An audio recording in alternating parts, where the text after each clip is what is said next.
E tentando entender um pouco por que é que Kardec trouxe logo na introdução do Evangelho segundo o Espiritismo o resumo, né, a síntese da filosofia de Sócrates e Platão, acabamos por entender outras coisas mais, como, por exemplo, logo de início, o que será que é mais importante? Saber ou ser? Ou um depende do outro? Ou um não existe sem o outro? Será que nós conseguimos ser alguém sem saber quem somos ou sem saber algo? E será que é possível saber sem ser? Um exemplo simples, para não fazer uma trava-língua, né? O aluno do curso de Direito faz 5 anos de faculdade.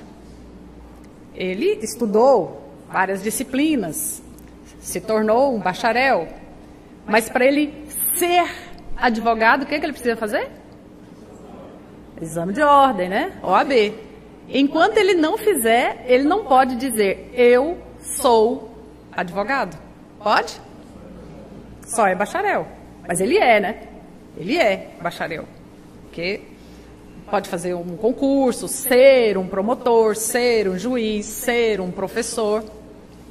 Então, quando nós começamos a buscar entender o que quais foram as tarefas de Sócrates antes de Jesus e por que é que um veio antes do outro.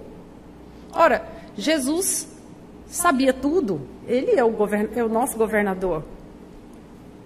Por que Sócrates veio antes? Por que não poderia ter vindo junto com ele? Já imaginaram? Trabalhando a lógica, a intuição, né, a razão e a emoção, tudo ao mesmo tempo, enquanto Sócrates explicava e aprofundava, Jesus curava, né, e consolava. Bom, mas aí eu já estou querendo fazer uma confusão, né, histórica, mas vamos entender exatamente o que é que significa. Sócrates, é claro, os irmãos conhecem muito bem, e se tiver algum filósofo aí na plateia que tenha conhecimentos mais profundos, a gente pode conversar depois. Era o sábio. E Jesus, claro, o Messias. Vamos entender um pouquinho desses dois. Olha só. Existem muitas semelhanças entre os dois e muitas diferenças.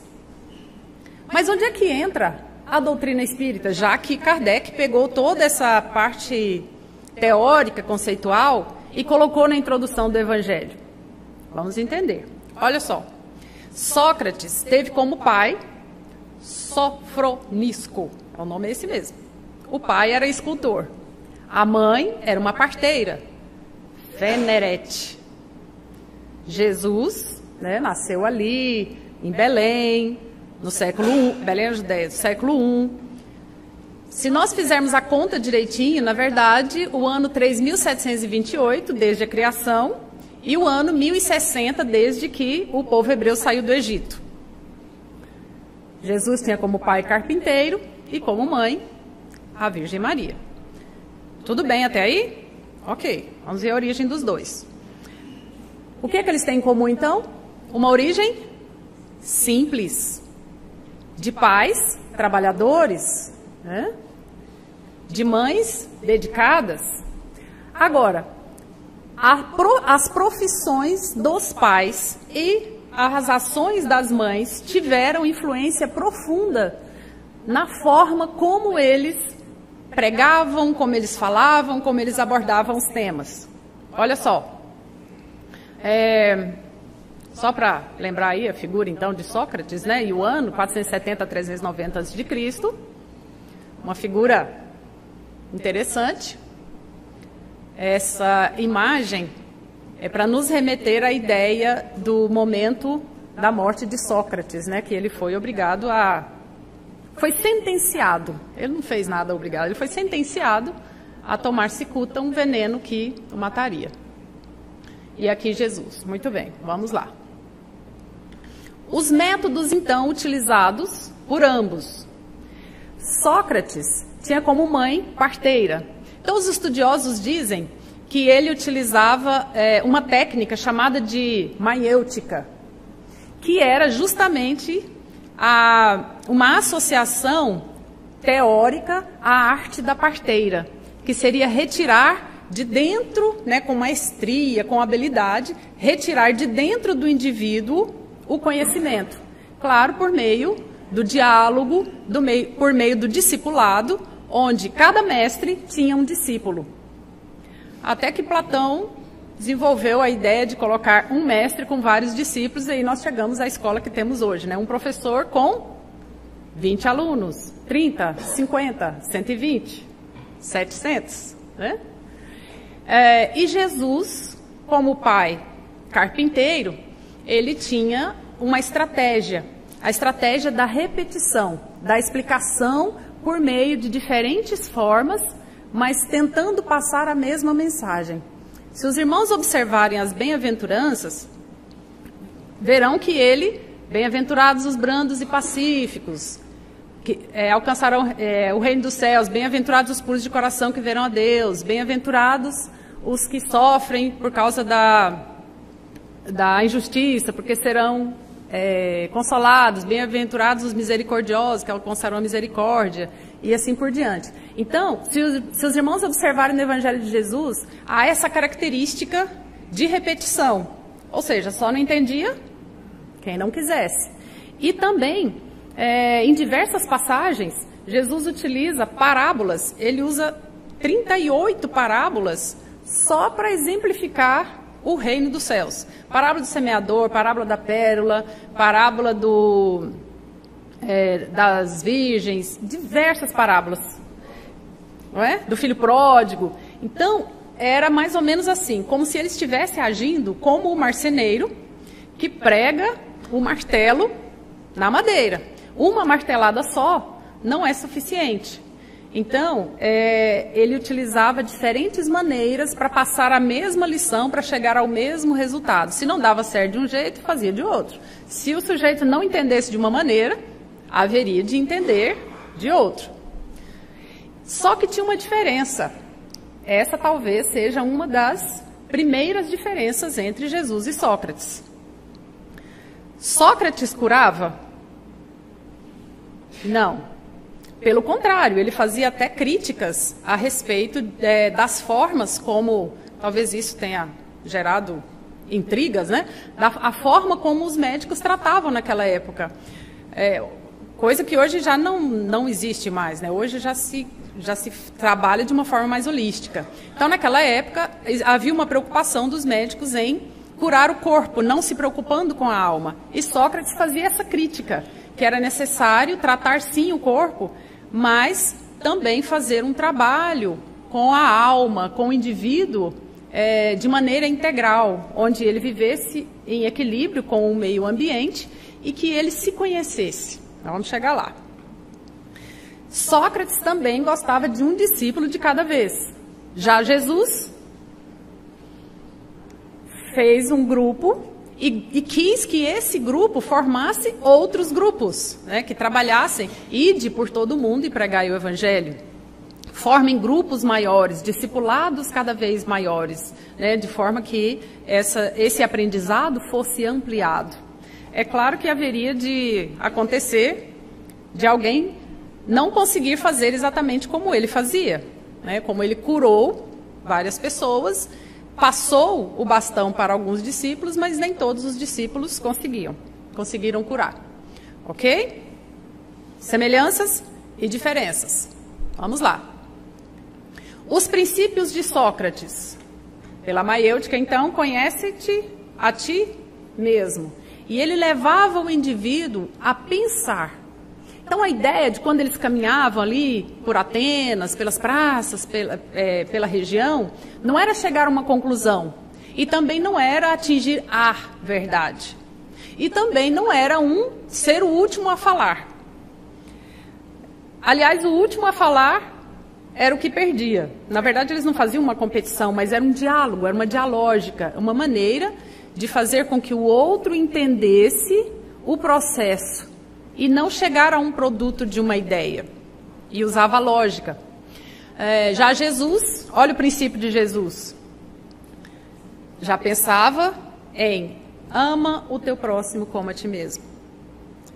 Segundo detalhe importante da diferença entre Jesus e Sócrates.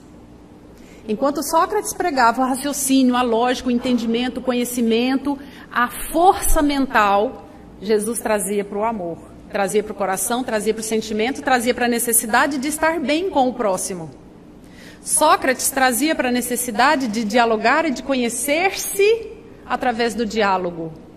Jesus trazia para a necessidade de amar-se através da prática do amor ao próximo. Espetacular, porque é interessante que um completa o outro.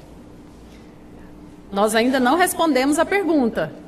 É mais importante saber ou ser? Vamos chegar lá. O foco de Sócrates, pensar por si mesmo agora. Talvez por isso ele insistia em dizer, a frase, só sei que nada sei. Nesse exato momento, então, no presente, a única coisa que eu sei é que nada sei. Porque para ele era importante o indivíduo viver bem naquele instante. Estar bem com a própria mente, com os próprios sentimentos, e dentro desse equilíbrio, ele conseguiria viver com as outras pessoas. Porque a ideia de ligação entre o humano e o cosmos era a parte mais importante da filosofia até aquele momento. Então se buscava entender o distante. Aí Sócrates falou assim, não, para tudo. Por que você está tentando entender o distante se você não entende o que existe de mais importante, que é você mesmo? E Jesus convencia os incrédulos, a viverem de maneira melhor aqui, agora. Mas se você não conseguisse isso, tudo bem. Continuasse se esforçando, porque existe um reino dos céus lá adiante, onde você pode viver essa realização. Então, Sócrates puxa para dentro e Jesus puxa para o próximo, para que ele aprenda a se amar, mas também, se não der certo aqui, há uma segunda opção, Mas é claro, todo aquele que traz ideias novas ou inovadoras, trazem também as oposições, os opositores. Sócrates viveu num período onde o diálogo comum era entre os sofistas, que na verdade não abriam o diálogo. Os irmãos já devem ter ouvido falar do método dedutivo, desenvolvido a partir das ideias do silogismo de Aristóteles, mas que só foi desenvolvido mais tarde por Descartes, René Descartes, Spinoza e Leibniz. Eles diziam o seguinte, que existe uma lei geral que se aplica aos casos particulares. É claro, se já existe uma lei geral, um princípio geral, todos os casos particulares serão idênticos. Se eu disser assim, todo homem é mortal, vocês vão saber a resposta, querem ver? Todo homem é mortal. João é homem, logo é mortal. Então, essa era a lógica até o momento. Então, Sócrates brigava com isso porque os helenistas e os sofistas terminavam por usar essa forma de raciocínio para fazer com que o outro chegasse à conclusão dogmática, que era o mesmo princípio inicial. Dificultando, então, o desenvolvimento mental das pessoas da época. E é claro que talvez por isso o trio, Sócrates, Platão e Aristóteles, tenham mexido tanto, tenham mudado o eixo ali da filosofia naquele momento. Porque também esse sofismo já estava em queda. E Jesus enfrentava, então, também, já em declínio, os fariseus, que ele considerava como hipócritas, que tinham a palavra, mas não tinham a prática. Que tinham o conhecimento, mas não tinham a vivência. Sabiam o que era a lei, mas nem sempre praticavam. E os escribas, que deveriam orientar o povo, mas que na verdade não orientavam. Utilizavam isso como corrente para que todas aquelas pessoas fossem arrastadas às suas ideias e seguissem cegamente.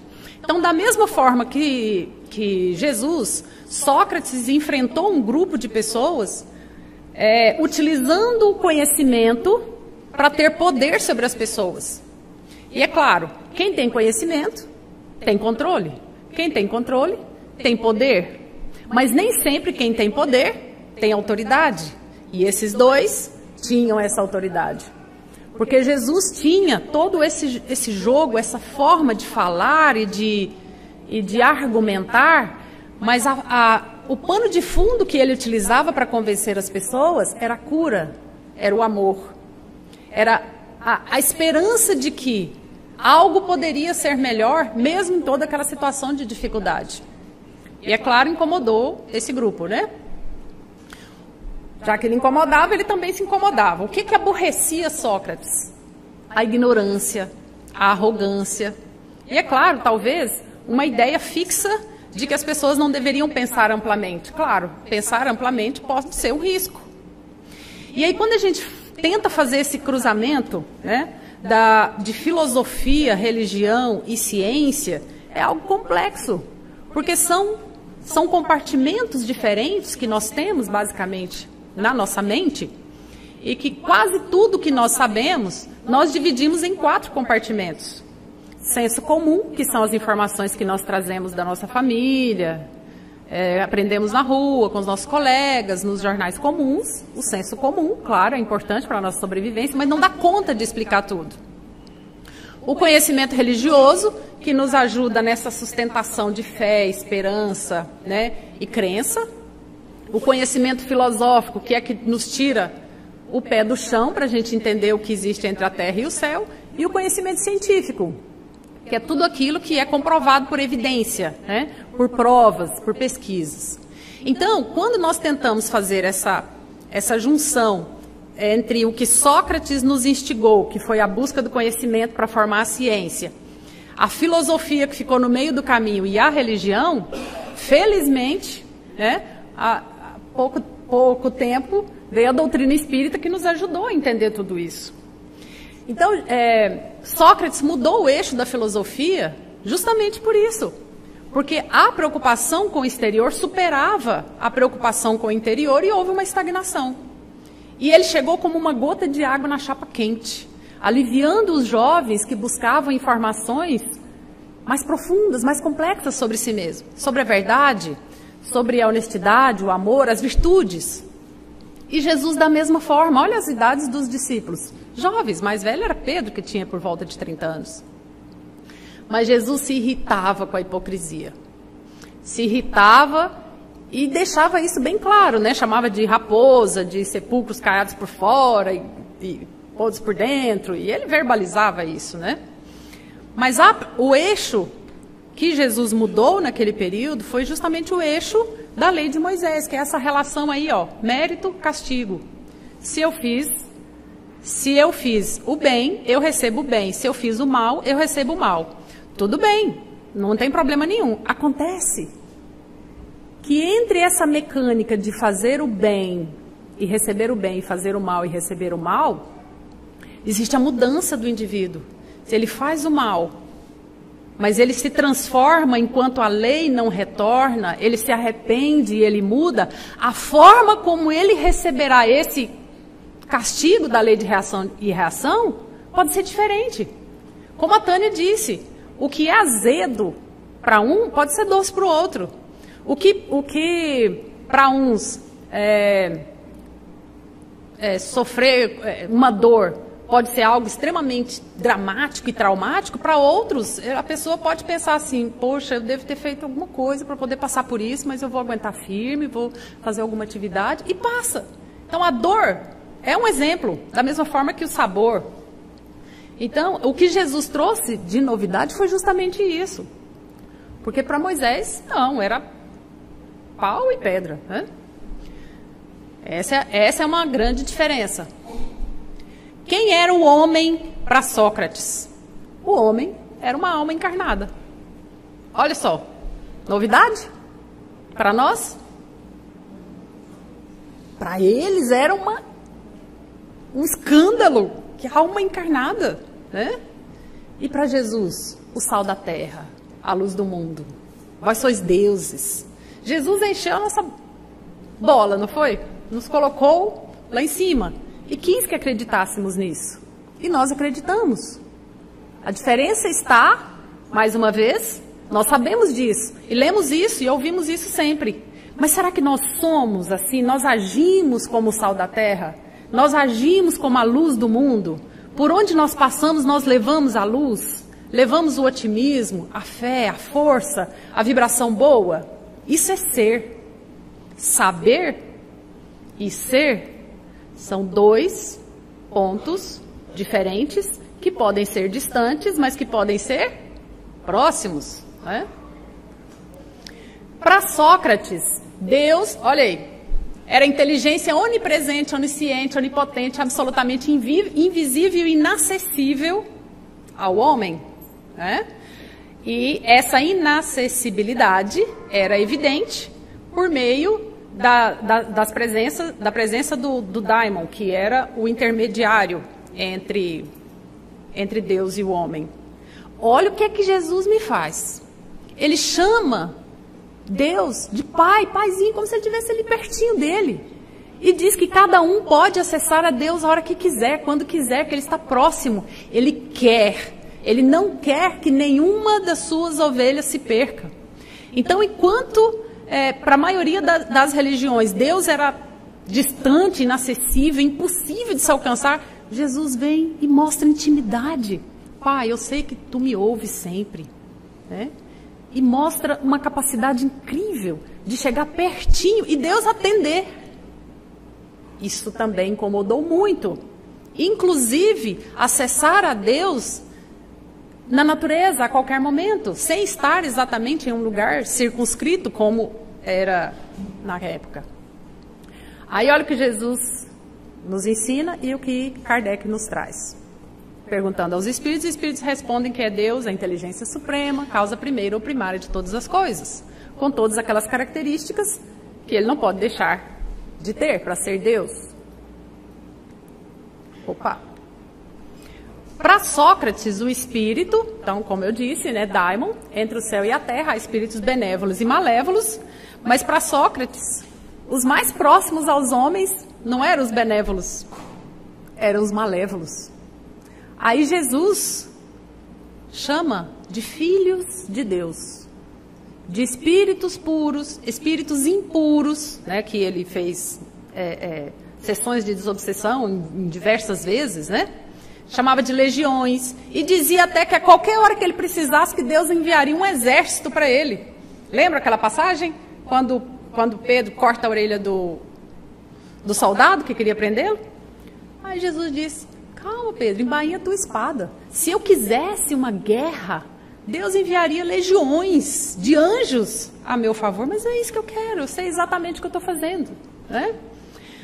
Aí Kardec vem e nos explica que nós somos feitos de uma matéria quintessenciada, individualizada, evolutiva, que se desenvolve, que nasce ignorante e se desenvolve e chega a espírito puro. Aí completa o raciocínio, né? Bendita doutrina, né? Que nos esclarece. E a alma? Para Sócrates, a alma é dada por Deus ao homem. Tudo bem, a gente entende isso, né? E dela depende a vida. Sem alma não tem vida. Mas pode ter sem corpo. Sócrates deixava isso claro. E a gente entende isso, né? Jesus se referia à alma como algo extremamente valioso e importante. Tanto que ele chamava atenção, ó, de que adianta o homem ganhar o mundo inteiro e vier perder a sua alma, né? Perder o controle sobre aquilo que existe de mais precioso, que é a alma, né? Inclusive até ele falava, minha alma está triste até a morte, né? Aí Kardec simplifica tudo com os espíritos. Ó, é o espírito encarnado no corpo. Claro que ele aprofunda mais, mas olha, estamos aí então na mesma similaridade, né? Sócrates, Jesus e a doutrina espírita. Riqueza. Olha lá. Sócrates deixava bem claro, e talvez por isso no final de sua vida, o último pedido que ele fez foi que alguém pagasse o galo que ele devia para o vizinho, né? Ele não tinha apego aos bens materiais, para ele era o espiritual. ele dizia que se apegar aos bens materiais, obviamente, né, um contrassenso, é perda da alma. Quanto mais apegado à matéria, menos apegado ao espiritual. E Jesus confirmou dizendo, né, difícil um rico entrar no reino dos céus. É claro que eles estavam falando desse apego, como Kardec nos explica, ó, provação mais difícil que a pobreza. Então, a riqueza, nesse caso aqui, eles estão falando da questão da riqueza material, do gastar um maior tempo se preocupando com a matéria do que com a reforma interior. E os frutos, Kardec também falou, ou Sócrates também falou disso, é pelos frutos que se reconhece a árvore. Olha lá, Jesus foi mais radical. A árvore que não produz bons frutos será cortada e lançada ao fogo. Ou seja, Kardec também nos explica e diz assim, ó, reconhece-se o bom espírita pelo esforço que se faz para eliminar para controlar, dominar, eliminar as más tendências. E é claro que a lei de ação-reação nos ensina e nos explica e nos esclarece que o fruto do nosso esforço é o nosso próprio desenvolvimento. E que o fruto do nosso trabalho é o nosso sustento, sim. Mas o fruto dos nossos pensamentos, das nossas palavras e nossas ações serão revertidos para nós mesmos. Né? Virtude, que era para Sócrates, virtude. Virtude. Sócrates dizia que ninguém pode ensinar o outro a ser virtuoso. Mas aí, veja bem, a virtude, então, para Sócrates era algo mais abstrato do que o conhecimento, porque se ele usava a maiêutica, que era retirar do indivíduo o conhecimento, retirar com habilidade o conhecimento, a capacidade de pensar por si mesmo, já a virtude ele considerava um pouquinho mais complexa. Tanto que, para os gregos antigos, a ética, que tem origem na palavra ethos, tinha um sentido de moral, caráter. E às vezes a gente tem essa sensação mesmo de que parece que a pessoa nasce com aquele caráter, né? Pequenininho, o bebê já arranca o cabelo do bebezinho que está do lado. Claro que nós sabemos que o espírito em evolução, ele traz características anteriores. Mas olha o que Sócrates dizia, que a virtude vem por um dom de Deus àqueles que a possuem. Aí Jesus dá um alívio, né? Olha, você pode, se você não for manso, você pode se tornar, você pode ser. Se você não for misericordioso, se esforce e você conseguirá ser misericordioso. Se você quiser alcançar a misericórdia. Jesus já nos alivia, nos dando a dica de que nós podemos mudar o nosso comportamento e nos tornarmos pessoas melhores. Aí Kardec dá uma dica melhor ainda. Não melhor que Jesus, mas mais clara para nós, né? Virtude é sinal de progresso. Se a pessoa tem virtudes, se tem ética, moral, conduta adequada, sabe dizer sim, sabe dizer não, é uma pessoa progredida.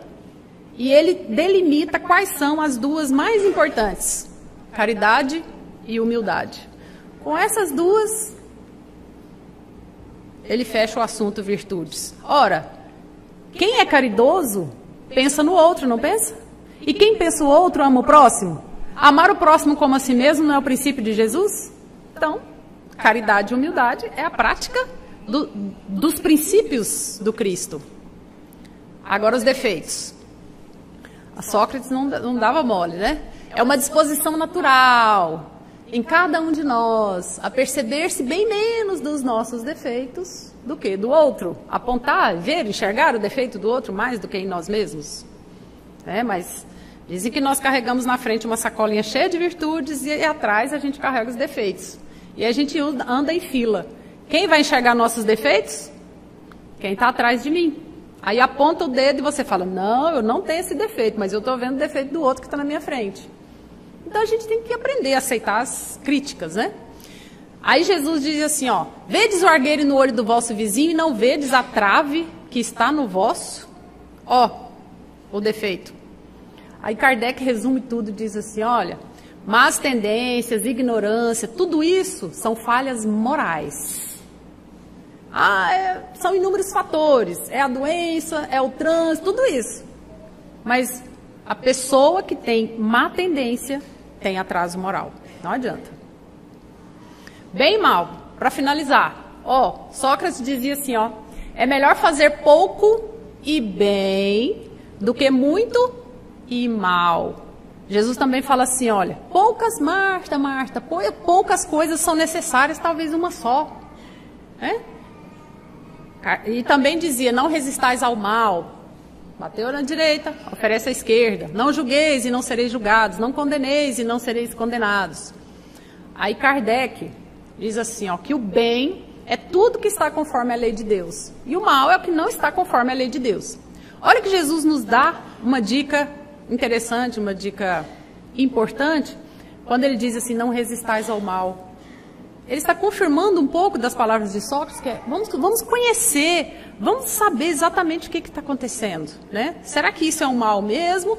Ou eu preciso passar por isso para o meu aprendizado? Olha que quando nós olhamos o sofrimento como aprendizagem, nós temos uma outra perspectiva. O azedo pode até ser doce. A verdade.